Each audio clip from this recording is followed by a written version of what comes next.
Hey guys అందరూ ఎలా ఉన్నారు? Welcome to high cost vlogs. Today ఇవాళ మా ఇంట్లో స్పెషల్ మటన్ కర్రీ. క్లీన్‌గా వాష్ చేసుకున్న మటన్‌లోకి సాల్ట్, పసుపు అండ్ జింజర్ గార్లిక్ పేస్ట్ వేసి కలుపుకొని కుక్కర్‌లో పెట్టుకొని ఒక మెత్తగా ఇప్పుడు చూపించినట్లు మెత్తగా అవ్వాలన్నమాట.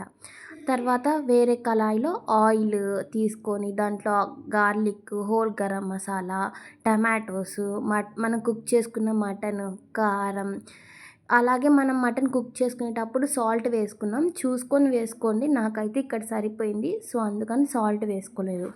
ఇప్పుడు వేసుకున్న వాటన్నిటిని బాగా మిక్స్ చేసుకొని లిడ్ పెట్టుకోవాలి. ఒక 10 మినిట్స్ తర్వాత తీస్తే మంచిగా ఆయిల్ పైకి వస్తుంది. అలాగే మటన్ ఉడికిన వాటర్ ఉంటాయి కదా! దాంట్లో మిక్స్ చేసుకొని ఫైనల్లీ కొరియాండర్ పౌడర్ అలాగే గరం మసాలా పౌడర్ యాడ్ చేసుకొని కొంచెం పుదీనా, కొత్తిమీర యాడ్ చేసుకుంటే మన టేస్టీ మటన్ పులుసు కర్రీ రెడీ.